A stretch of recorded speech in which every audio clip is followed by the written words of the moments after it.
예, 안녕하십니까. 아투TV의 신혜식입니다. 11월은 대변혁의 시기 같아요. 정치 변혁의 시기. 11월 15일, 25일은 이재명 민주당 대표의 최종 선고 날이고요. 윤석열 대통령이 또 내일 모레 또 기자회견을 한다고 합니다. 그래서 여러 가지 사항들이 마주 얽히고 설키고 해서 이 정치가 아주 급변할 것 같아요. 외교적으로는 트럼프 대통령이 당선되느냐, 또 해리스가 당선되느냐, 지금 또 미국 대선도 지금 눈앞에 와 있습니다. 그래서 정치 소식 이모저모 여러분들께 알려드리도록 하겠습니다. 대한민국 최고의 정치평론가. 정치라는 게 사실 현장에서 뛰어야지 평론가지. 뭐 밖에서 저처럼 뭐 그냥 기사나 보고 이렇게 평론하는 건 평론이 아니고, 하여튼 최고의 평론가, 또 국민의힘의 최고의 애국자, 김재원 최고님 모셨습니다. 안녕하십니까? 안녕하세요. 예. 이게 이 평론가 하니까 조금 색다른데요. 이거 평론 하시니까. 평론은 보통 실제 정치는 하지 않고 감나라 감나라. 그러네.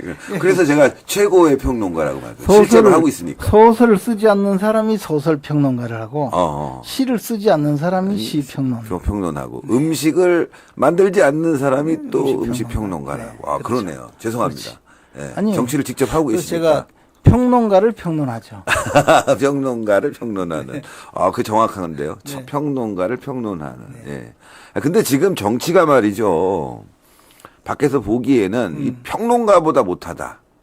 그런 얘기를 많이 해요. 민주당은 민주당대로, 국민의힘은 국민의힘대로. 지금 뭐 한동훈 대표가 국민 눈높이 하는데 이게 애매해졌어요. 뭐가 국민 눈높이냐. 정치 현장의 국민 눈높이하고 국민들이 바라보는 국민 눈높이하고 민주당이 얘기하는 국민 눈높이하고 다 달라요. 다 달라요. 다르고 예. 이게 그 과거에 우리 안철수 의원께서 한때 새정치로 선풍적인 인기를 거뒀어요. 그렇죠. 새정치. 그때 안철수의 새정치는 제가 생각한 데는 최근 20년 동안 최고의 히트작이었어요. 히트작이었죠. 그래서 진짜로. 늘 이제 궁금한 게 결국은 안철수가 도대체 새정치라고 이야기하는데 새정치가 뭐냐? 이러면 국민에게 물어보라 이랬거든. 국민들이 새정치 다 알고 있다. 결국에는 안철수의 새정치를 아무도 모르는 상황이 됐죠. 끝났죠. 네. 끝나버렸죠. 저도 맨 처음에 뉴 소나타가 나왔을 때, 야, 뉴 소나타 이거 대단하다. 네. 근데 그 다음에는 이름 바꿔버리더라고요. 소나타 EF인지 뭔지. EF도 나오고, 소나타 그 88도 나오겠네. 그러니까 이게 스텔라 새롭다. 88. 새롭다, 새거다. 이런 것들이 사실은 그 당시에는 혹하지만 실질적인 게 없으면 그거야말로 올드한 정치 캐치플레이즈 같아요. 그리고 이제 국민 눈높이라고 한 것도 이 세부적으로 정의할 수 있으면 좋겠는데 뭉뚱그려서 그건 국민 눈높이에 맞지 않다 이러면 내 마음에 안 든다는 거거든. 그거 무서운 거죠. 네. 무서운 거예요. 국민은 빠져 있어요 거기에. 네. 야, 그래서 자 어쨌건 지금 국민 눈높이에 따라서 정치가 움직여야 될 텐데 그 국민 눈높이가 뭔지 헷갈리는 상황이 됐는데 먼저 하나 짚고 넘어가야 될 주제가 바로 이제 대통령이 7일 오전 10시 기자회견을 하신다고 합니다. 네. 그 기자회견 성사까지도 말들이 많았어요. 네. 이거를 한동훈 대표 측에서 조율을 했다. 이런 얘기도 있고. 지금 최고위원 김종혁 최고위원이 그런 식으로 얘기하고 있고, 또 추경호 원내대표가 어제 윤석열 대통령을 만나서 빨리 했으면 좋겠다 해갖고 또 이루어졌고. 저기 헷갈려요. 국민의힘 보고 있으면. 아니 헷갈릴 게 없고 오늘까지 밝혀진 내용으로 보면 이제 월요일 날 최고위에서 한동훈 대표께서 대통령이 독단적으로 국정을 운영해서 국민들이 민심이 돌아섰다, 분노하고 있다. 그래서 예를 들어 사과를 하라. 두 번째, 김건희 여사는 대외활동 중단하라. 세 번째, 인적 쇄신하라. 네 번째, 특별감찰관 이런 이야기를 했지 않습니까? 이런 이야기를 공개적으로 하니까 사실 여당 대표가 뭐 요청하거나 요구할 수도 있는데 공개적으로 하면서 대통령의 국정 수행이 독단적이다. 그래서 독단적이다. 국민들이 이 분노를 사고 있다고 했나요? 아니면 하여튼 국민 눈높이에 맞지 않다. 예, 뭐 그렇게 이야기하고 나니까 사실 대통령과 여당 대표가 이렇게 공격적으로 대하는 거는 제가 우리 국민의힘의 전신인 한나라당에 입당한 지 21년이 되었는데 여야를 불문하고 처음 처음 봐요. 본 것 같아요. 외국에도 이런 거 잘 못 봤어요. 그러니까 그렇죠. 사과하라고 얘기했지 네, 않습니까? 그래서 걱정스러운 것은 대통령께서 이제 사실 저도 이게 지금 국면 전환을 위해서는 뭐든지 좀 했으면 좋겠다. 적극적으로 대처해달라. 쉽게 말해서 적극적 주도적으로 변화하는 모습을 보여달라고 한 것은 왜 적극적 주도적이냐. 이게 자꾸 그냥 미루면 한동훈 대표는 계속 요구사항이 늘어난다고요, 지금. 늘어나고 하나가 더 늘어나. 사과하라가 하나 늘어났습니다. 예. 야당도 또 늘어나고 또 이제 뭐 조중동을 비롯한 언론들 또 이제 훈장 선생님처럼 또 예. 사설 같은 데서 이거 해라 저거 해라 막 이야기해요. 그리고 또 유튜브부터 시작해서 종편 패널들까지 다 또 그중에 훈수뜨기 좋아하는 분들 또 있어요. 예. 이야기하면 수십 가지 나와요 이게. 그러면 대통령 입장에서 자꾸 밀려서 하는 것처럼 된단 말이죠. 예. 그래서 그럴 게 아니고 할 수 있는 게 뭐냐 지금 이게 이제 지금 나열은 다 돼 있잖아요. 뭐 사과하는 것부터 김건희 여사 대외 활동을 어느 정도 할 것인지 또 사과를 할 것인지 유감 표명을 할 것인지부터 시작해서 또 더 나가서 뭐 몇 가지를 이야기할 수 있거든요. 예. 마이크 조절하고 있습니다. 마이크. 네.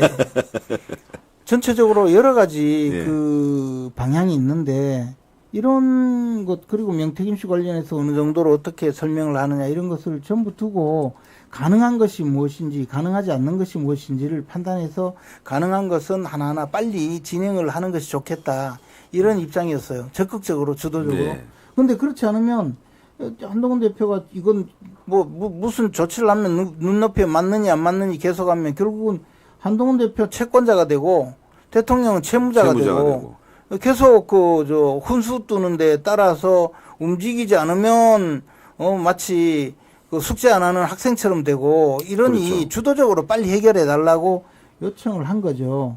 근데 이제 한동훈 대표는 공개적으로 이야기한 것이고 이 문제에 대해서 추경호 원내대표가 의원들하고도 상의해 보니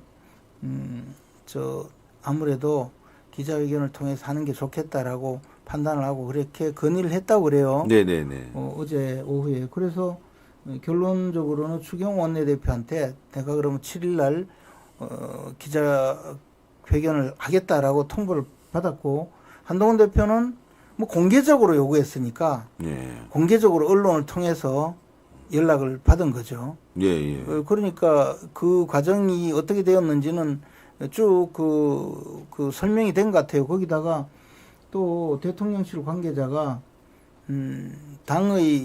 당과의 소통의 중심에는 추경호 원내대표가 있다 이렇게 또 말씀을 하신 것 같아요. 저는 대통령이라는 이 권력의 정점에 있는 지도자의 마음을 바꾸고 그다음에 그 방향을 바꾸게 하는 것은 굉장히 힘든 일이거든요. 그것을 쉬운 일이 아닌 게 왜냐하면 첫째 대통령의 입장이 되면 고려해야 될 일이 너무나 많아지고 두 번째는 여러 사람들이 이야기하지만 대통령은 훨씬 더 많은 정보를 받아서 판단을 하기 때문에 실제로 확신을 갖고 있을 가능성이 크다는 거죠. 그걸 내가 생각을 좀 바꿔야 되겠다고 만드는 것은 굉장히 어렵고 힘들어요. 그럼요. 그래서 항공모함 바꾸는 것만큼 힘든 일인데 그것을 공개적으로 막 내가 내 말이 다 맞다. 내 말 안 따르면 이게 국민의 눈높이에 맞지 않다고 막 몰아붙이는 것이 능사가 아니다는 거지. 그래서 저는 이제 여당 대표가 대통령의 마음을 바꾸고 대통령께서 자신이 요구하는 방향으로 어떤 조치를 하게 만들려면 이렇게 공개적으로 계속 하는 것이 좀 저는 좀 하여튼 그게 맞느냐라는 데 대해 생각이 좀 많이 달라요. 그리고 그렇죠. 그것이 대통령한테도 도움되지 않고 당에도 도움되지 않고 당 지지율이나 대통령 지지율이 올라가지 못하게 만드는 그런 요인도 된다고 봐요. 아무래도 이제 내부에서 여러 네. 가지 말들이 많다 보면은 지지자들이라든가 국민들이 볼 때 좀 짜증이 나죠. 짜증나고 이게 뭐냐면 이렇게 봐요. 정치 세력 간에 이제 내부 분란이 일어나면 지지자들이나 국민들 지지하지 않는 사람들까지도 저 사람들은 뭐 해먹을 게 그래 많나. 아, 그렇죠. 뭐 저렇게 자기들끼리 치고받고 싸우냐. 그러니까 누가 옳고 그르고를 판단하려고 하지 않고 그렇게 보는 거죠. 네. 뭐 저끼리 왜 저리 싸워. 뭔가 있나 보다. 예. 뭐. 그렇게 이야기하면서 소위 표현을 흔히 언론에 이렇게 표현하죠. 싸잡아 비난한다. 싸잡아 비난한다. 뭐 잘못했고 뭐 잘못 예, 안 하고 따지고 떠나서 하지 않고 둘 다 나빠 뭐 이러고 둘다 만단 나빠. 아, 말이에요. 그렇게 돼가고 있어요 지금. 예, 그러니까 이제 사실은 더 어려운 상황이 되는 거죠. 뭐 대통령이 이제 무제한 기자회견을 하겠다. 사안에 대해서 모두 솔직하게 설명하겠다. 근데 그 중심에 바로 명태균이라는 정치 브로커가 있는데 네. 저는 이 명태균을 한번 본 적이 있어요. 네. 딱 보자마자 사기꾼. 그래고 다음부터 연락을 안 했거든요. 아니 또 우리 신혜식 대표님도 문 밖에 매여 있는 개라서 안에서 방 안에서 활동하고 있는 이 애완견의 생활을 모르고 사기꾼 이렇게 하신 거 아닙니까? 명태균 씨가 저보고는 그랬어요. 네. 하여튼 당신이 말이야 문 밖에 매여 있는 개인데 어떻게 문 밖에 주인과 이렇게 주인의 사랑을 받으면서 방 안에서 있는 이 반려견하고 어떻게 처지가 같으냐? 문 밖에 매여 있는 개가 어떻게 방 안에 있는 개의 생활을 아느냐? 예. 그렇게 이야기하면서 이야, 거기다가 건방이네. 거기다가 김재원 씨 당신은 이 공천 떨어진 이유를 알기나 아냐? 야, 그럼 자기가 도와줄 것처럼 해서 또 이렇게 접근하는 거 아니에요? 아니 그게 아니고 저 페이스북에 아. 쉽게 말해서 당신은 공천 떨어진 이유도 모르면서 공천 왜 떨어졌는지 이유조차 모르면서 내보고 사기꾼이라고 그때 사기꾼이라고 글을 올렸죠. 그러지 마라. 내가 다 알고 있다. 그리고 당신이야말로 아무것도 모르면서 떠들지 마라. 이런 논조였어요. 그래서 제가 보고 야, 이 사람 조금만 더 다그치면 누가 내 공천 떨어뜨리는데 작당을 했는가 폭로할 것 같은 느낌이 들어서 제가 상당히 몰아붙였더니 그 다음에는 얘기 격분해서 예. 격분해서 막 하다가 나중에 한 줄을 올렸어요. 예. 김재원 씨는 공천 떨어진 이유를 윤핵관에게 물어봐라. 이렇게. 이거 뻔한 얘기를 무슨 이것도 국민 눈높이로 돌아갔어요. 결국에. 그래서 이거 또 모르고 떠드는구나 싶어서 그냥 그때부터 인질 범은 자극하지 않는 게 원칙이다. 인질범. 제가 네. 만났을 때 네. 김종인을 만나라고 하겠다. 그리고 이준석과 관련된 전당대회에서 자기가 여론조사에서 유리한 문항을 넣었다. 뭐 이런 얘기를 하더라고요. 그래서 제가 야, 이거 진짜인가? 그 옆엔 또 김영선 의원도 함께 있고 말이죠. 이거 진짜가 뭔가 생각하다가 아니 이준석을 당대표로 만들었어? 그리고 김종인을 만나? 그럼 제 입장에서는 이건 용서할 수 없는 사람이에요. 용서할 수 없는 사람인데 뭔가 좀 하려고 한 것 같아요. 신의 한 수도 뭐 유튜버들 많으니까 네. 뭐 그걸 통해서 뭐 여론을 이제 우호적으로 만들려고 한 것 같은데 정치권 주변에 그런 사람들 굉장히 많잖아요. 뭐 여의도만 한 1,000명쯤 돼요. 1,000명쯤. 그러니까 왔다 갔다. 저도 이렇게 나가서 보면은 정치인들은 잘 못 보겠고 그런 사람들 저 커피 먹으려고 왔다 갔다 하는 거 많이 보거든요. 아니 저한테 이제 또 직접 접근을 많이 해요. 딱 와가지고 딱 이야기하면서 근데 이제 명함을 주면 명함을 보면 대체로 이분은 이분은 이제 조심해야 되겠다 이렇게. 근데 이게 명함을 받잖아요. 명함을 이래 저도 명함을 주는 수가 있어요. 주고 나면 이제 이게 골치 아파요. 그래서 명함 딱 보면 이렇게 보면 느낌이 와요. 그러면 이 저 명함을 제가 오늘 명함을 안 갖고 왔습니다. 주면 괜히 자꾸 전화 오고. 전화 오는 것까지는 괜찮은데 김재원이 내가 키우고 있다고. 맞아. 네, 신혜식도 키우고 있는 사람 많아요. 그래갖고 자기가 다 유튜버 키웠다고 그러고. 네, 그리고 뭐 하여튼 별소리 다 해요. 내가 저 어릴 때부터 참 많이 가르쳤는데 요즘 좀 잘하더라 이러면서.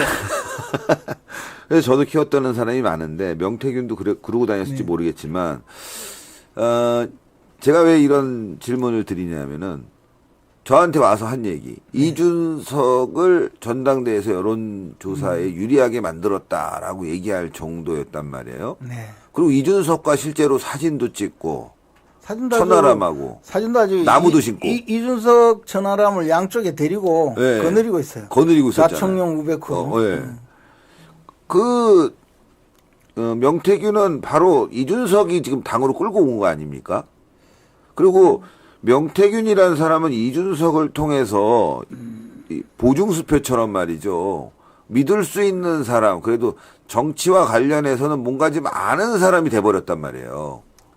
그러니까 대통령 입장에서는 정치를 처음 시작하는 입장에서 명태균의 어떤 이야기도 들어볼 필요가 있었을 것이라고 저는 생각하는데 네.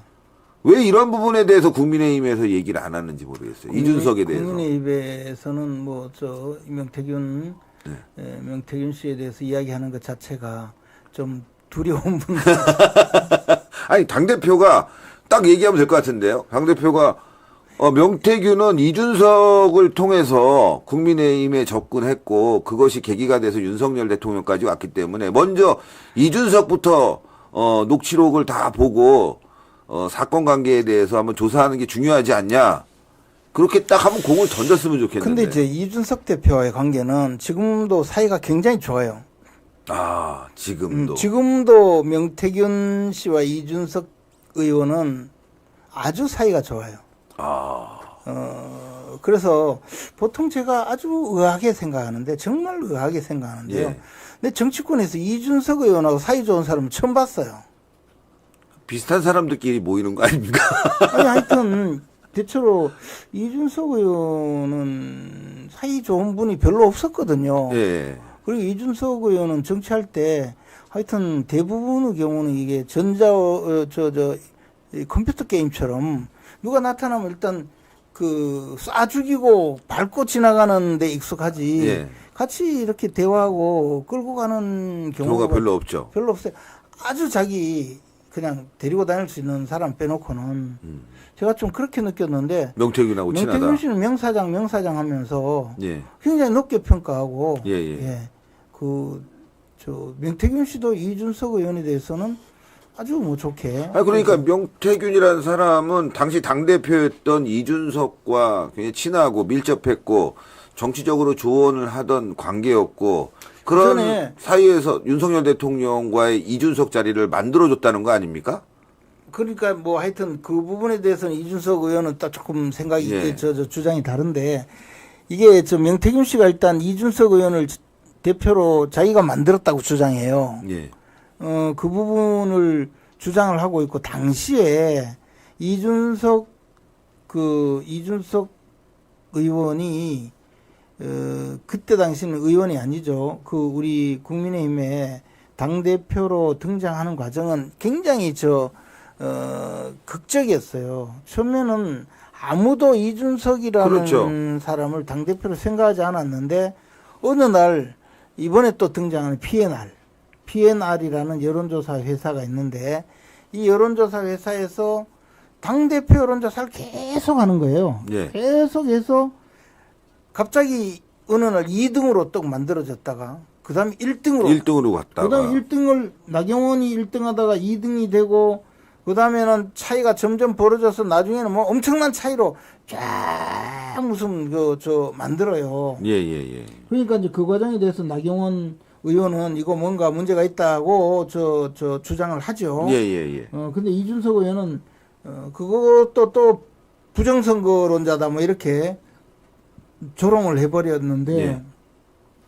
어쨌든 그 여론조사 회사가 우리 당의 당대표 선거를 그렇게 오랫동안 여론조사를 계속한 예도 없었고, 좀 수상하죠. 예, 뭐 하여튼 의혹이 있죠. 거기다가 20대 뭐 남성 여성 응답 시간이 1시간도 안 된다 뭐 이런 거부터 예. 좀 여러 가지가 있는데 뭐 그거는 잘 모르겠고, 어쨌든 이준석 의원은 이 PNR 여론조사가 즉 명태균 씨가 만약에 여론조사로 도와줬다고 하면 이준석 의원은 정치 일생에는 가장 크게 도와준 사람이고, 그렇죠. 그렇지 않고 정상적으로 여론조사를 해서 PNR 여론조사를 통해서 이준석 의원을 띄워줬다 하더라도 이준석 의원은 크게 도움을 받은 분이죠. 그 명태균하고 이준석하고 친한 사이에서 네. 윤석열 대통령이 소개를 받은 거 아니겠습니까? 물론 뭐 이제 그 소개받은 루트는 다를 수 있겠지만 윤석열 대통령 입장에서는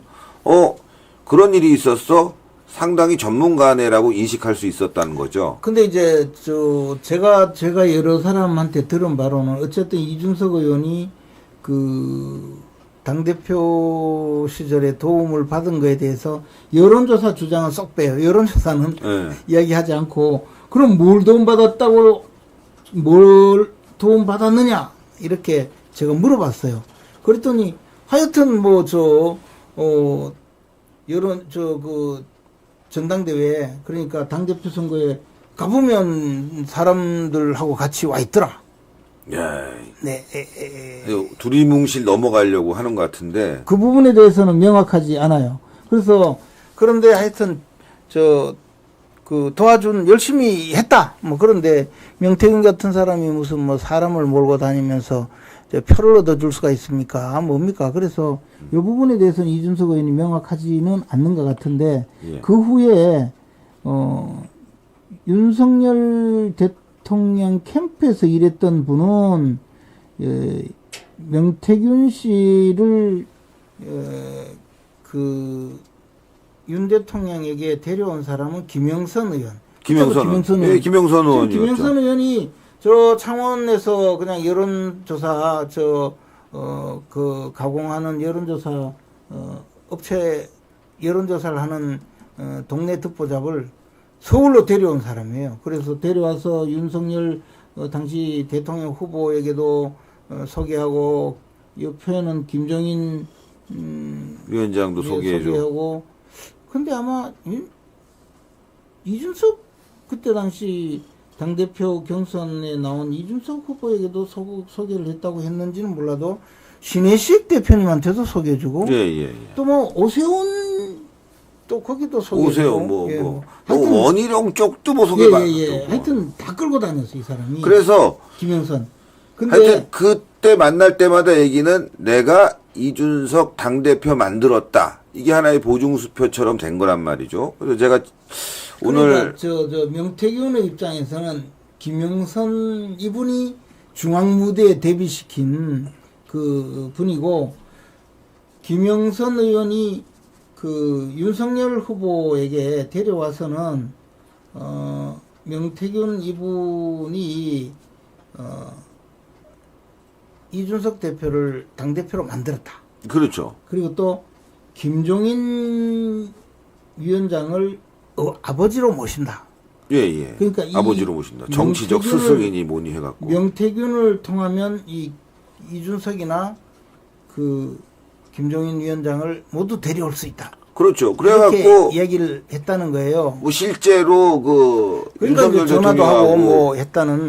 그 입당 전에 네. 치킨집에서 만난 거 네, 그것도 뭐 뒤에서 자기가 기획을 했다는 뭐 거 아닙니까? 그런 주장을 하는데, 물론 뭐 제가 봐서 명태균 씨는 옆에서 조금 얼쩡거리는 거 하나로 천지창조도 다 자기가 했다 할 사람이니까 예. 뭐 그거는 한데, 하여튼 제가 보기에 이준석 대표와 그 명태균 씨가 지금까지 남아있는 인간관계에서는 제일 가깝게 남아있어요. 예, 그래서 칠불사에서 무슨 나무 하나 심었죠. 홍미화도 심고, 또 이 김영선 의원을 폭로시켜서 국민의힘에 결정적인 타격을 가하고, 김영선은 비례대표 1번을 주자라는 음모를 꾸미고 했는데 그때 대화 내용이 어느 정도 어떻게 됐는지는 몰라도 하여튼 김종인 위원장이 그거를 막아버렸다. 막아버렸다. 그런 생각, 그런 게 결론이죠. 그러니까 네, 폭로를 하려고 하기 네. 때문에 이제 이준석 개혁신당에 들어가서 비례대표 일부. 그래서 그 폭로하는 날 그날 무슨 홍미화 씹는 삽질한 사진도 있고 나중에 예. 그 시외버스 터미널에 와가지고 어깨동무하고 사진 찍고. 사진도 찍고. 자, 그래서 질문을 드리고 싶은 게 오늘 한동훈 대표의 발언이 또 하나 언론 보도를 통해서 나왔습니다. 네. 그 보도가 뭐냐면 법적인 문제는 뒤로 해도 된다. 네. 왜 전화를 했느냐? 왜 연락했느냐? 이것만 갖고도 사과할 사안이다. 라는 취지의 오늘 발언이 나와서 네. 이렇게 장황하게 앞에 부분을 설명한 거죠. 전화할 수 있는 거 아니에요? 그 상황을 보면은 그래 그 당시에는 이준석도 여론조사를 좋게 만들었고 여러 가지로 또 이준석 쪽에서 소개도 해줬고 김종인도 알고 하니 아니 전화 안 할 수가 없잖아요. 그걸 가지고 오늘 한동훈 대표가 연락한 것 자체가 문제다라고 발언이 나와서 야 이거는 대통령을 너무 궁지로 모는 것이 아닌가라는 생각이 들어서 질문을 드립니다. 물론 뭐 대통령을 궁지로 몬 건 당연하고 단지 이제 약간 이런 면이 있어요. 보통의 경우에 대통령의 육성이 공개되는 경우가 사적인 대화 없죠. 예, 그게 공개되는 경우는 있을 수가 없고 특히 전화를 할 때 녹음을 해서 그걸 또 제3자한테 들려주면서 그것이 또 내용이 어쨌든 공천에 관련된 거니까 좀 민감한 문제죠. 근데 이 문제가 이제 이 발언이 공개가 됐을 때 우리는 당장에 따져봐야 되는 것이 법적인 문제부터 따져봐야 돼요. 왜냐하면 이게 민주당이나 야당에서 당장에 이걸 근거로 해서 대통령이 불법행위를 했으니 탄핵하자 이런 주장을 하는 사람들이 있잖아요. 예. 뭐 조국 이런 분들은 뭐 원래 약간 없어도 있다고 하니까. 예. 그리고 민주당에서도 이거 다 불법행위라고 계속 주장을 했잖아요. 그러니까 먼저 불법행위인지 불법성이 있는지 없는지 그것부터 판단을 해봐야 돼요. 왜냐하면 이게 정말 명백하게 불법하다면 그때는 대응 방향이 달라야 되잖아요. 근데 국민들한테 야당에서 계속 불법이라고 주장하니 우리는 처음에 이건 일단 국민들한테 참 이런 그 대통령의 목소리가 공개된 것은 국민들에게 참 놀라운 그 상황을 만들어서 죄송한 일인데 그 원내대표 사과했지 않습니까? 그렇지만 불법은 아니다. 그리고 자꾸 불법이라고 하지 마라. 저 사람들 이것도 또 이걸 근거로 빌미 잡아서 여러 가지 주장을 하려고 하는 것 같은데 다 엉터리니까 불법 아니다 하고 설명하고 저도 나서서 판례까지 이야기를 했죠. 그러니까 불법 아니니까 괜찮다 지금 이렇게 이야기한 게 아니고 민주당이 불법이라고 하니까 그거는 명확하게 가름을 해놓고 그 다음에 불법이 아니라고 하더라도 국민들께는 좀 놀라운 일을 만들어서 죄송합니다라고 그렇게 가야 되지. 아 불법이고 저쪽 불법이라는데 아이 죄송합니다. 그러면 그다음 너 당신 저 불법했으니까 처벌받아야죠. 예. 그런데 이걸 모를 리가 없는 한동훈 대표께서 이제 그렇게 먼저 불법을 논할 때가 아니다 하니까 차라리 제 같으면 불법이 아닌 것은 나도 알지만 불법이 아니라고 하더라도 국민들이 많이 마음을 다쳤다. 그러니까 그 점까지 우리가 어루만져야 된다.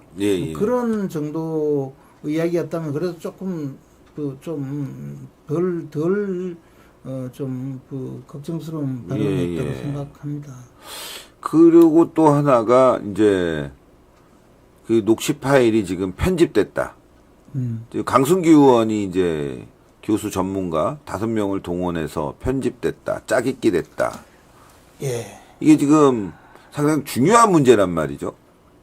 그래서 이제 이게 뭐냐면 우선에 대화 내용이 잘 보면 첫째 하나는 편집이라는 게 원래 대화 내용은 그거 아니겠습니까? 명태균 이 사람이 윤석열 대통령 그때 당선인하고 통화를 하면서 녹음을 한 거, 예, 예. 그걸 가지고 이제 자기들 말은 이걸 들려주는 걸 제3자가 녹음했다는 거잖아요. 그 그것도 주장은. 이상하죠. 근데 그렇게 되면 뭐냐면 들려주는 걸 녹음한 거를 그거를 타인간의 대화를 녹음한 거라서 녹음이 불법 행위가 아닌가 싶어요. 그죠? 네, 그렇죠. 또는 아니 그 예를 들어 지금 가설인데 명태균 씨가 이 녹취 파일을 포렌식을 하기 위해서 업체에 맡겼다. 그랬는데 그 업체에서 유출됐다. 유출을 시켰다. 이건 명백히 불법 행위예요. 당연하죠, 그건요. 그러니까 이런 것을 공개할 수 없으니까 이 파일을 들고 제3자가 켜고 그걸 옆에서 녹음하는 형식으로 해서 공개한 것 아닌가. 근데 또는- 그걸 네. 이제 녹취하는 과정에서 내용이 맞지 않으니까 편집을 했다는 그렇죠. 거거든요. 이제 그 과정이라면 편집을 할 수가 있죠. 그냥 녹음 파일을 자르면 너무 흔적이 남으니까 예, 예. 다시 재녹음을 한 것 아니냐. 그렇죠. 그걸 뭐 들어보고 그래서 이제 복합적인 이 상황이 된 거죠. 근데 오늘 또 그 보도를 한 거 보면 이거는 이제 명태균 씨가 제3자하고 둘이서 통하는 내용을 녹음을 한 거거든요. 그러면 이제부터는 이 녹음이 어디서 왔느냐의 문제가 있어요. 예, 예. 이게 누가 그 누설했는가? 그러면 이 대화의 당사자가 아닌 제3자가 녹음을 유출했다면 이건 명백히 불법이 되는 거죠. 예, 예. 그래서 이 모든 불법성을 감추기 위해서 가공도 하고 그다음에 그 중간에 있었던 말도 그 드러내고 편집을 해서 좀 더 그 대통령이 마치 공천에 개입한 것처럼 리얼하게 만들기 위해서 예, 예. 편집을 했을 가능성이 있다는 거잖아요. 근데 그러니까. 이렇게 한 이유를 제가 다시 말씀드리지만 첫째는 국민들한테 대통령이 이거 공천에 개입했구나라는 느낌을 주게 하기 위해서 편집을 했을 가능성이 물론 당연히 있고 거기다가 이것을 지금 공개하는 것이 불법 행위이기 때문에 그걸 어떻게든 좀 피해가고 그 녹취 파일을 습득한 그 경위를 숨기기 위해서 또 지금 그 제3호 변조를 하고 있는 것 아니냐. 예, 이런 예. 두 가지 생각이 있습니다. 그래서 민주당에서 내보내고 있는 녹취 파일 가지고 우리가 계속 이것은 뭐 어떤 상황이고 이건 어떤 상황이고 해명하기보다는 이 내용이 정확한 것인지 그렇죠. 또 조작된 것이 아닌지도 아울러 같이 봐야 된다고 생각합니다. 이 원본 파일을 보고 판단해야 되는데 그건 뭐 공개할 이유가 예, 없죠. 일단 녹취가 볼륨 상태가 목소리가 상이하고 배경음이 똑같은 상태에서 볼륨 상태가 상이하고 대통령의 발언은 뭐 하여튼 김영선 의원이 참 열심히 했다. 근데 당에서 상당히 여러 가지 반발이 있다. 예. 근데 공천 얘기는 없었고요. 네. 근데 갑자기 뜬금없이 명태균이가 충성을 다하겠습니다. 그 정도 얘기를 갖고 충성을 다한다고 하지 않거든요. 뭐 다 정치권에 계신 분들 다 알겠지만, 근데 뭐 열심히 했는데, 반발이 심해. 근데 그 반발하는 사람은 당연히 이준석 아닙니까? 이준석과 윤석열 대통령의 근데 관계는 완전 극과 극인데. 근데 그때 당시에 이준석 대표가 정작 명태균 씨하고 더 친했잖아요. 가까워서 전혀 반발하지 않고 그 이후에 현재까지도 제가 안 하면 이걸 가지고 이상하게 이야기할 텐데 그때 김영선 의원 공천하는 거는 사실상 이준석이 했잖아요. 예. 그러니까 이준석 의원이. 사실상 그 명태균과의 관계 때문인지는 몰라도 이준석 의원은 그때 당시 대표로서 김영선 의원 공천하는 것은 지극히 순리였다고 주장하잖아요. 아니, 그러니까 정말 이준석은 큰 도움을 받았고 명태균에게 선거와 관련해서 네. 굳이 대통령한테 안 하더라도 그렇게 지나면 이준석과 네. 아주 그냥 속된 말로 다이다이 떠갖고 음. 얘기할 수 있는 상황이었는데 굳이 거기다 대통령을 집어넣어갖고 지금 이 문제를 키워서 네. 마치 대통령이 공천에 개입한 것처럼 만들어 놨다. 근데 그 녹취 파일을 보면은 저는 아무리 들어봐도 이 말의 대화가 이어지질 않아요. 그러니까 이어지질 않고 갑자기 뭐 충성을 다하겠습니다. 뭐 제가 좀 전에도 말씀드렸지만 그 반발이 심해 했어 그러면 감사합니다 그러지만 반발이 심해라는 거는 보통 일이 안 되겠어 어려워 그 뒤에 붙은 거 반발이 심했지만 내가 마무리 줬어 뭐 이렇게 나와야 되는데 반발이 심해하고 끝났거든요. 그리고 아유 감사합니다. 아 그런 대화는 예의상도 안 맞는 게 예를 들어서 반발이 심해 근데 갑자기 감사합니다 그러면 내가 언제 해준다고 그랬어 반발이 심하다고 그랬지. 근데 뭐 어쨌든 명태균 씨는 지금 나와서 하는 이야기 자체가 전부 다 앞뒤가 안 맞아요. 전부 다 뭐 뭔 말인지 모르겠어요. 그리고 뭐 대화 자체를 그런 말을 해놓고 예. 그걸 갖다 놓고 이제 막 그 주장을 하는 거죠. 뭐 약 먹을 시간입니다 우리가. 주장이 그래요. 그래서 뭐 명태균도 약을 먹어야 되겠지만 예. 저희도 이제 약 먹을 시간입니다. 네. 자 시청자 여러분들 광고 전해드리겠습니다. 태백 산도라지 골드 예. 기관지 건강에 도움이 된다고 합니다. 예. 그리고 면역력을 강화시킨다고 합니다. 당뇨 고혈압 예방에 좋다고 합니다. 항암 효과가 있다고 합니다. 어쨌건 그건 이제 이 광고하는 회사 측에서 쭉 이렇게 해준 거지만 산도라지 그냥 여러분들이 찾아보시면 다 나와요. 도라지가 뭐가 좋은지. 근데 역시 다른 걸 다 떠나서 기관지 건강엔 도움을 준 것 같아요. 기관지. 이 겨울철에 목이 갈라지고 힘들고 탁탁하고 그래서 뭐 감기 기운 있고 그럴 때 이제 어르신들이 도라지 예, 액기스 주시지 않습니까? 근데 이거는 국산이에요, 국산. 이 중국산이 문제가 됩니다. 국산. 국산입니다. 이 중국산 드시면 안 돼요. 좋은 목도 상합니다. 국산인데 요거 여러분들 3개 주문하시면 3개를 더 드리는 그 6개월치를 드시는 거예요. 예, 그래서 굉장히 여러분들께 큰 도움이 된다고 하는데 뭐 지난주에 또 우리 김재원 최고께서 하도 방송도 많이 나가시고 국회에서 여러 가지 활동하시느라 목이 좀 답답했는데 네. 요거 드시고 예. 모르겠습니다. 좋아진다 그러면 이게 광고에서 문제가 되지만 아니, 오늘 근데 목소리가 좋습니다. 제가 지난번에 좀 먹고 나니까 확실히 조금 풀린 것 같은 느낌이 들어요. 뭐 다른 이유도 있겠지만 풀려서 목소리가 좋아졌다. 아니 뭐 먹고 나니까 좀 낮은 것 같은데. 그렇습니까? 조심스러워서 그래요. 이 과장 광고하면 큰일 납니다. 근데 우리 솔직하게 방송하는 거예요. 근데 원래 옛날에도 제가 이 목이 안 좋거든요. 예. 그러면 우리 할머니가 그렇죠. 산도라지를 따려서 예. 그 많이 먹으면 이게 굉장히 목이 따가워서 따가워. 조금씩 예. 먹고 했었는데 요거는 액기스. 좋은 것 같아요. 6개월치. 어쨌건 여러분들이 광고 내용 자세히 보시고 인터넷 들어가서 이 도라지가 뭐가 좋은지 중국산이 뭐가 좋은지 다 확인하시면 나오는 거예요. 근데 그래도 이제 또 이렇게 이 아투TV에서 이 광고하고 신혜실과 이렇게 광고하고 이렇게 딱 하는 건 좋은 거예요. 네, 좋은 거예요.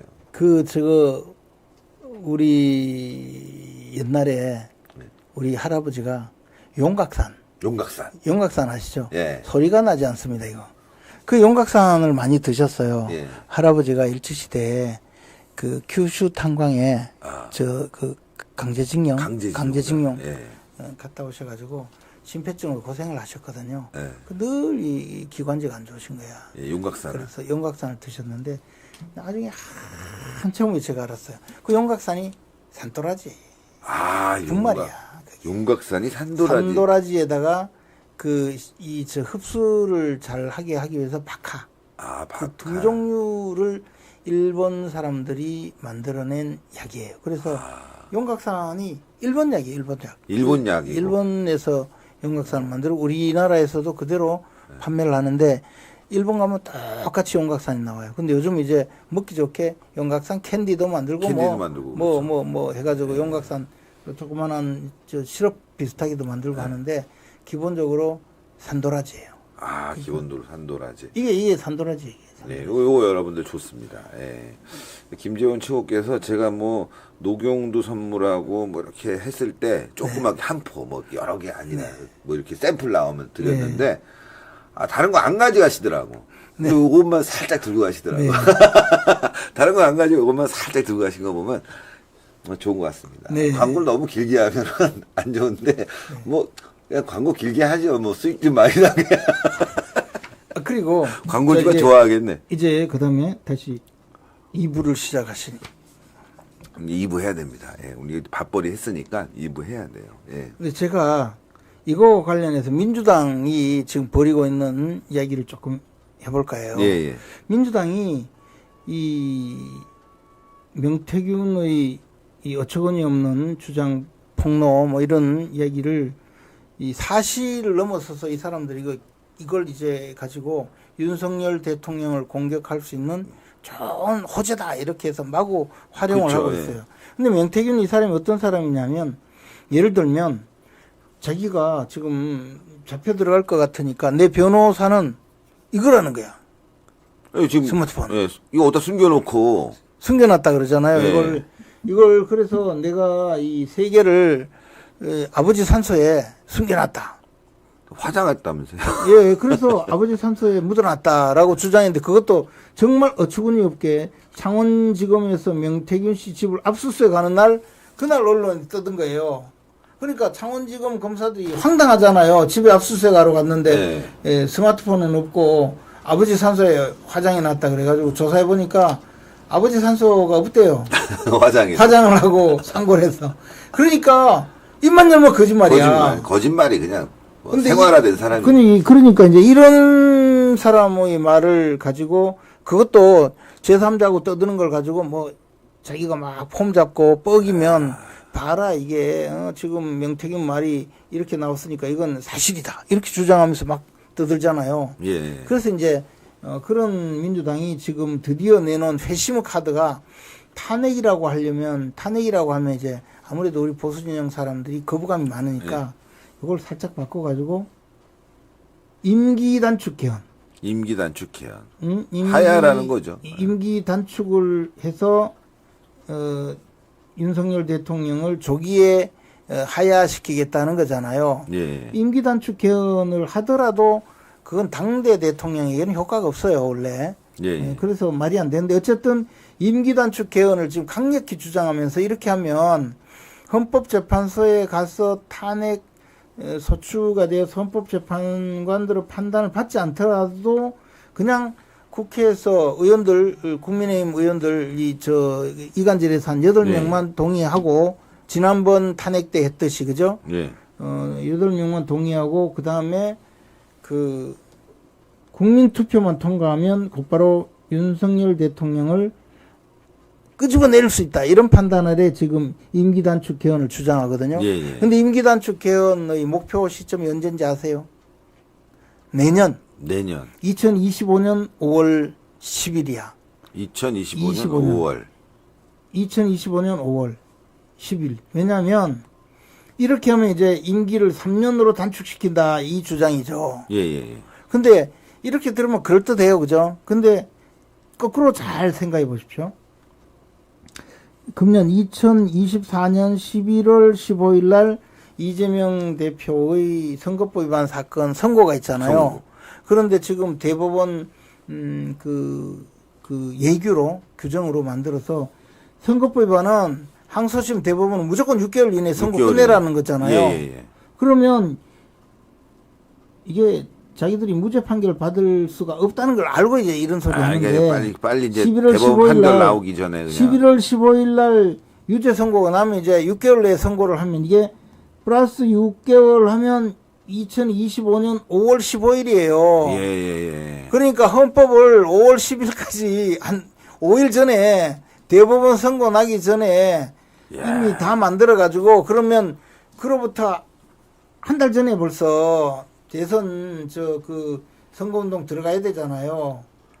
예? 그렇죠. 그래서 곧바로 개헌을 해서 적어도 이 선거법 위반 사건 대법원 선고 나기 전에 개헌을 해서 윤 대통령을 하야시키고 그에 대해서 다음 대통령 선거를 그 전에 해가지고 2025년 5월 10일 날에는 이제 새로운 대통령으로 자기 이재명 대표가 당선이 되면 교도소 안 갈 수 있다 이 생각을 한 거예요. 너무 얄팍한데요.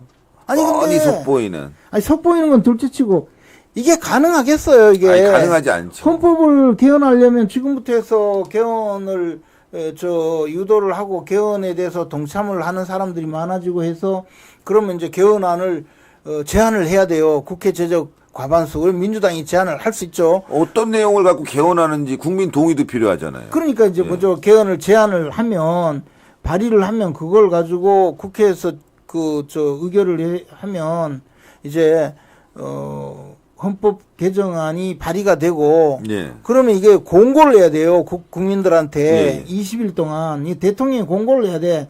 윤석열 대통령이 만약에 윤석열 대통령 임기를 2년 단축하는 헌법이 지금 발의되었습니다. 20일 동안 공고를 해야 돼요. 그리고 나서 다시 이 국회에서 의결을 해야 돼. 그 제적 3분의 2. 3분의 2. 예, 그러면 200표가 넘어가야죠. 그렇죠. 그리고 나서 거기에 통과돼도 또 국민투표를 해야 돼. 국민투표해야죠.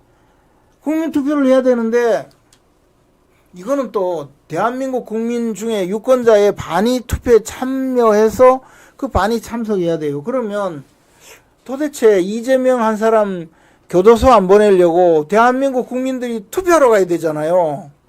진짜. 이게 제정신이냐고요. 거의 하겠습니까? 미쳐 돌아가는 것 같아요. 저는 민주당이 멀쩡한 사람이 없는 것 같아요. 다 좀 이상해요. 그래서 이런 발상을 한다는 것 자체가 정상이 아닌데. 탄핵으로 들어가는 건 부담스럽고 역풍이 온다. 또 하나는 지금 탄핵을 하려면 탄핵 소추가 되어도 헌법재판관이 9명이 선거에서 6명 이상 찬성을 해야 되잖아요. 예. 근데 지금 6명 뽑아놓고 지금 민주당이 동의를 안 해줘. 나머지 계속. 3명을 안 뽑고 있잖아요. 예. 만약에 탄핵 소추를 하면 이 3명을 뽑아야 되거든. 예. 그러면 민주당 1명, 그 다음에 국민의힘에도 1명, 그 다음에 또 여야 합의를 1명. 1명. 이걸 해주기 싫은 거야, 이걸. 그러면 방통이 지금 방통이 탄핵된 거 지금 계류시키려고 계속. 그것도 끝까지 가려고 이러는 거고 여러 가지 복잡한 거예요. 그러니까 진짜요? 헌법재판관을 새로 임명하느니 차라리 임기단축 개헌을 하자. 그거 할 수 있으면 탄핵소추 하려면 어차피 200명 이상 필요하니까 차라리 그냥 이러니 임기단축 개헌을 해서 국민투표로 넘어가자는 거죠. 근데 그것도 안 되잖아요. 쉽지가 않죠. 그래서 제가 보기에 민주당에는 멀쩡한 사람이 없구나. 다 좀 이상하구나. 더 나가서 세상을 너무 쉽게 생각하는구나. 지난번에 탄핵으로 정권을 쉽게 찾아왔기 때문에 그런 이재명 생각을 하는 거죠. 한 사람이 교도소 안 가려고 그래. 개헌을 해서 윤석열 대통령 임기를 일찍 단축시키고 그러면 이제 자기가 그새 대통령 선거에 나가서 재판 안 받고 그래서 이제 교도소 안 가고 대통령 되면 재판 전부 수습시키고 말이죠. 아무리 재판하려고 해도 대통령 잡으러 판사들이 갈 수는 없잖아요. 그러면 끝나는 거 아니에요. 그렇죠. 그 생각을 지금 하고 이런 임기단축 개헌이래요. 이게 참. 이게 정치권이 이렇게 참 국민 눈높이에 맞지 않는데. 이게 국민 눈높이도 국민이 키 큰 국민도 있고 키 작은 국민도 있어서 눈높이도 각각 다른데. 이거는 아무리 눈높이를 낮춰봐도. 이건 말이 안 되는 민주당은 이게 정상이 아닌 거는 확실한 것 같아요. 눈높이를 낮춰도. 근데 이런 부분을 네. 오늘 좀 저는 이제 방송에서 네. 우리 김재원 최고에게 자세히 들을 수 있었는데 네. 굉장히 공감이 가거든요. 네. 이거 문제가 있다는 것에 대해서. 네.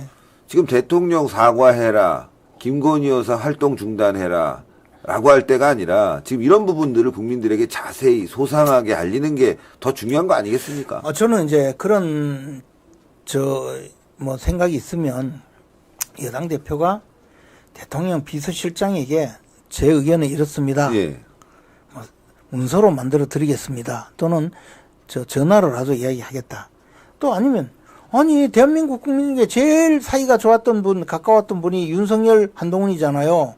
그럼 요즘 좀 신뢰를 잃었다 하더라도 대통령님 뭐 그동안은 뭐 이렇게 좀 제가 죄송하고 이번에는 제 이야기 좀 들어주십시오 하고 전화를 하든지, 그렇죠. 예, 또는 뭐 문자 메시지를 보내든지 아니면 비서실장한테 이야기하든지 이렇게 해서 좀 판단을 잘하게 해서 대통령이 이렇게 바꾸도록 도와주면 몰라도 만천하에 이렇게 사과하고 김건희 여사는 앞으로 나오지 말고 그리고 특별감찰관도 듣고 인적 쇄신도 하고 예. 그 요번 오늘은 또 뭐 최고위원 하나가 네. 자화자찬하지 말고 이것도 포함시켰대요.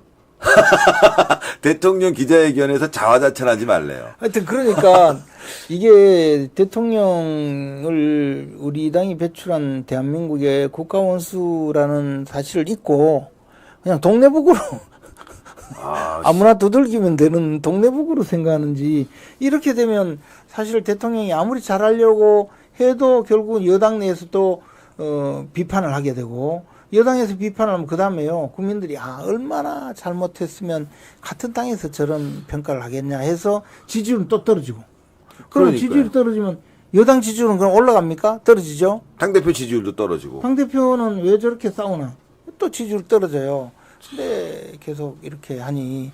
그래서 또 하나 좀 짚고 싶은 게 김건희 여사와 관련된 대외활동 중단, 뭘 하고 있는지도 궁금하고 김건희 여사가 최근에 보이질 않는데 거의 중단된 것 같은데.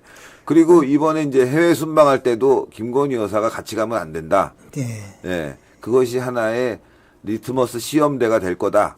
이렇게 지금 또 신지호 전략기획부총장이 얘기를 하던데, 아니 해외 순방은 당연히 가야 되는 거 아닙니까? 이런 것도 가지 말라고 하는 건 좀 너무 과하다 싶은데요. 이게 대통령이 그 국가 원수로서 이것도 다자간 국제 외교거든요. 예. 그럼 다자간 국제 외교를 할 때 혼자 하는 것이 아니고 외국의 국가 원수들이 많이 와요. 예. 그러면 그분들이 다 영부인을 대동하고 온단 말이에요. 그러면 이게 그 대통령과 그 외국의 국가원수와의 대화 내지 그 회담도 있지만 영부인들 간에도 선물도 교환하고 뭐 그렇죠. 대화도 하고 또 그 나라의 그 불이웃도 좀 보고. 예, 저 그 관계를 돈독히 하기 위해서 여러 가지 외교 활동을 하거든요. 예. 그것이 최소한의 활동이죠. 근데 이제 대통령 영부인이 가지 않았을 때는 이제 그게 이슈가 되겠죠. 대한민국 윤석열 대통령은 최근에 여러 가지 논란이 있어 부인을 데리고 오지 못했습니다 하는 것이 논란이 되죠. 그것도 문제가 되죠. 예, 그래서 오히려 이게 국가적으로 과연 그것이 도움이 되겠느냐, 그런 생각을 해봐야 되는데 그냥 지금은 그냥 마음에 안 든다고 자꾸 저렇게 해서 그것도 큰일이네. 야당에서 주장하는 거야 뭐 늘 떠드는 늘상 사람이니까. 그렇죠. 그런데 여당에서 저러니까 참 걱정입니다. 제가 오늘 그 자원봉사 단체에 계신 분, 해외에서 활동하시는 분의 이제 이메일을 하나 받았습니다. 네.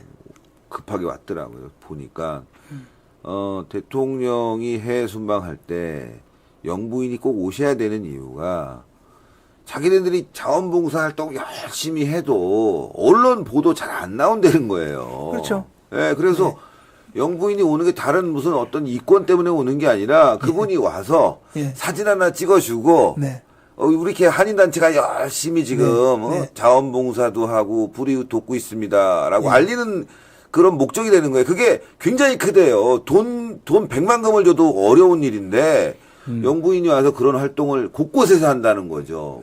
예를 들어서 장애인 단체 활동, 그다음에 불이웃 활동, 그다음에 환경보호 관련해서 뭐 내용은 잘 파악이 안 되더라도 영부인이 가서, 그리고 영부인이 가면 특히 환경보호 같은 경우는 그 나라 퍼스트 레이디도 함께 가는 거죠. 우리 여기 꼭 가고 싶다 그러면 되게 좋아한다는 거예요. 그거에. 그거야말로 최고의 외교 활동인데 오늘 보도를 보니까 영부인이 해외 순방 가는 것도 막았다고 해가지고 너무 분노한다. 이건 정말 아니다. 이렇게 좀 이메일이 왔더라고요. 근데 뭐 하여튼 대통령실에서 어떻게 대응할지는 몰라도 이게 국익과 관련된 문제는 좀 건드리지 않았으면 예. 하는 마음이에요.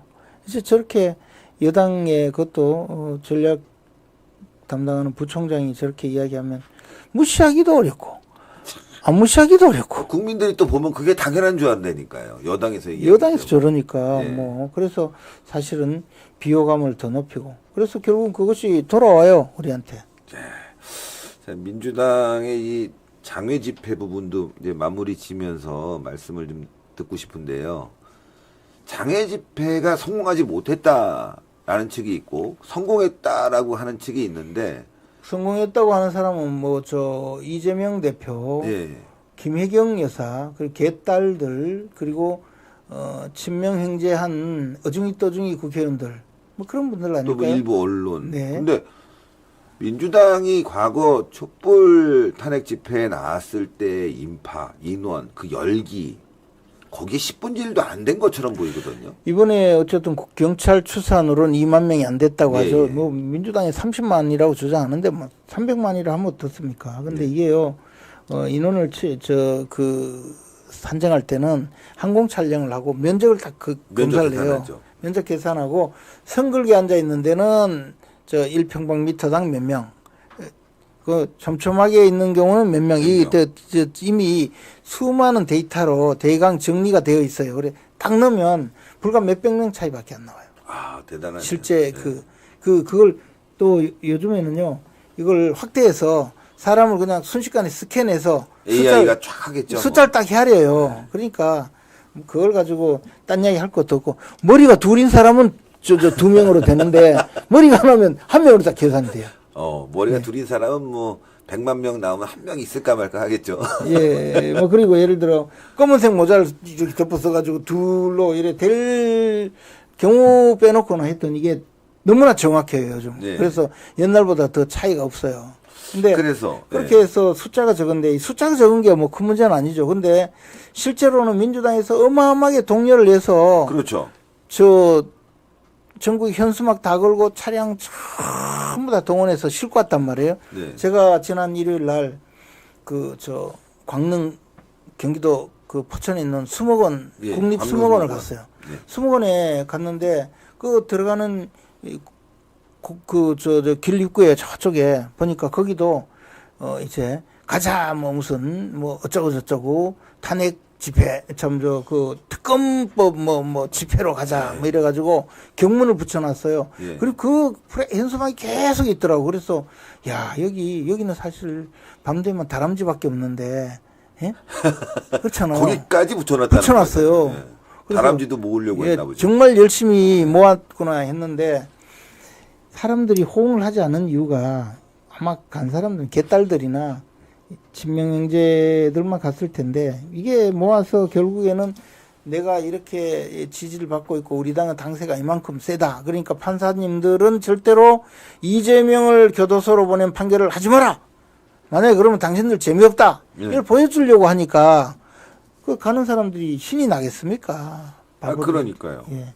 그래서 우리가 생각하는 여론, 윤석열 대통령이나 국민의힘이 생각하고 한동훈 대표가 지금 나라가 뒤집어지고 막 이럴 것 같은 분위기 속에서 벌어진 집회인데도 그게 뜨겁지 않았거든요. 그러니까 그렇죠. 국민의힘이 좀 자신감 있게 그러니까 나가야 되지 않을까요? 저는 지금 이 상황을 제가 스스로 우리 보수 진영 내지 국민의힘 내지는 정확하게는 윤석열 정권의 위기라고 봐요. 예, 예. 그건 뭐 틀림없어요. 위기라는 것은 극복할 수 있는 게 위기거든요. 예. 그렇죠. 조그만 이렇게 힘을 모으면 극복할 수 있고 예, 예. 또 우리 정치권에서 흔히 하는 말로 되치기도 가능한 그렇죠. 네. 그런 넘어지려고 할 때 이렇게 되치게 하는 게 멋있지 그렇죠. 않습니까? 예. 그런 지금 사안이라고 보죠. 예, 예. 또 하나 우리가 정말 명심해야 될 게 우리가 우리 당의 회의실에 가면 이승만 대통령, 박정희 대통령, 김영삼 대통령의 존령이 걸려 있어요. 우리 보수 진영에서 내세운 자랑스러운 예. 건국 대통령, 산업화 대통령, 민주화 대통령이죠. 근데 거기에 우리 당에서 배출한 이명박 대통령, 박근혜 대통령은 존령을 걸지 못했어요. 그럼 우리가 잘 알잖아요. 8년 전에 보수가 대분열해서 결국 불행한 사태를 겪었고 그 과정 이후에 지금까지 두 분의 전직 대통령은 전령도 걸지 못해요. 그런 정도의 우리가 처참한 그 정치적 환경이었는데 문재인 정권이라는 이 좌파 포퓰리즘 정권을 무너뜨리고 우리가 다시 보수 정권을 세운 게 윤석열 대통령인 그렇죠. 윤석열 정권이거든요. 어렵게 만들었습니다. 그래서 이 윤석열 정권은 우리가 그렇게 어려운 과정을 겪었지만 보수 정치가 여전히 우뚝 설 수 있다라고 보여주고 보수 정치에게 희망이 있다는 걸 보여준 그런 사례이기 때문에 윤석열 정권은 이 보수 정치의 이 그 정치의 그 자산이에요. 그런 상징 자산이란 말이죠. 그래서 이 윤석열 정권을 지켜내지 못하면 이제 그러면 그 윤석열 정권을 만들 때는 우리나라에 보수 깃발을 든 사람들은 다 모여서 정말 그 어렵게 세운 건데 또 이렇게 잘못 우리가 관리해서 윤석열 정권조차 잘못되면 제대로 우리가 지켜내지 못하면 그러면 이제 그때 모여들었던 이 보수의 깃발을 든 분들이 또 모이겠습니까? 보수 단일 대우가 되겠냐고요? 안 된다고요. 안 되죠. 그래서 우리는 윤석열 정권을 지켜내자라고 한 건데 그러면 지금 보수 단일 대우로 굳건하게 가도 현재 위기를 극복하기가 쉽지 않은데 이거 뭐 나날이 지금 이 내부 분열 내부 그 혼란 상황이 뭐 계속되고 있습니다. 네. 내부 총질까지 이야기하면 좀 그런가? 하여튼 이러니까 이준석 얘기입니다. 네, 이러니까 이 얼마나 힘듭니까? 그래서 대통령이 사실 이 위기를 쉽게 극복하겠다고 마음만 그 굳건하게 먹으면 저는 뭐 순식간에 해결이 된다고 보는데 그러니까요. 그걸 이제 또 내부에서 여러 가지 분란이 있으니까 좀 어려워질 거라고 봅니다. 근데 그것도 우리가 보수 단일 대우로 뭉치면 뭐 순식간에 해결이 가능하다고 봅니다. 그래서 저는 그런 의미에서 계속 우리 당과 우리 보수 진영의 분발을 요구하고 보수 단일 대우로 굳건하게 나가자고 주장하는 겁니다. 그러니까요. 27일이었습니다. 10월 27일 광화문에 교계가 다 모여서 서울역부터 광화문까지 시청각광장을 다 메웠어요. 30만 명 모였거든요. 차별화법 반대, 동성애 반대.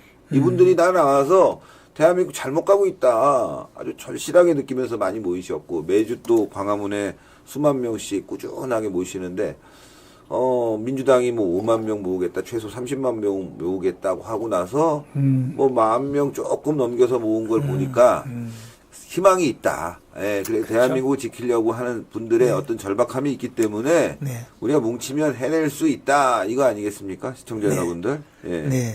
그래서 하여튼 여러분들 마무리 짓겠는데요. 예, 김재원 최고 열심히 하고 있는데 요즘 여러 가지로 이제 또 당내에 또 반대 세력들의 항의도 있는 것으로 알고 있지만 그거 뭐 요즘 별로 없어요. 없습니까? 없었습니까? 요즘은 하도 제가 똑같은 이야기를 계속 했더니 이제 다 교육을 받았어요. 그래서 어쨌건 많이 응원해 주셔야 되는데 그 응원하는 방법이 하나 있습니다. 김재원 TV 들어가서 구독도 좀 해주시고 또 김재원 최고 활동에 댓글도 좀 많이 달아주시고 그게 아마 큰 도움이 될 거라고 생각합니다. 그래서 여러분들 하여간 이 단일 대우를 만들어야 됩니다. 단일 대우를 만들어야 돼. 우리 기회가 있고 아니 또 뭐 2년 반이나 시간이 남아 있지 않습니까? 그래서 하여튼 힘을 내시고 또 절망하기보다는 희망을 갖고 그래서 함께 갔으면 좋겠습니다. 오늘 말씀 너무 감사합니다. 고맙습니다. 시청자 여러분들 방송 여기까지 하는데요. 어쨌건 구독 나가기 전에 눌러주시고 추천 눌러주시고 여기 보니까 계좌에 후원 계좌도 있습니다. 아투TV 후원 계좌에 또 이렇게 소액이라도 보내주시면 큰 운영에 도움이 됩니다. 자, 방송 여기까지 하겠습니다. 여러분들 대단히 감사합니다. 고맙습니다. 감사합니다.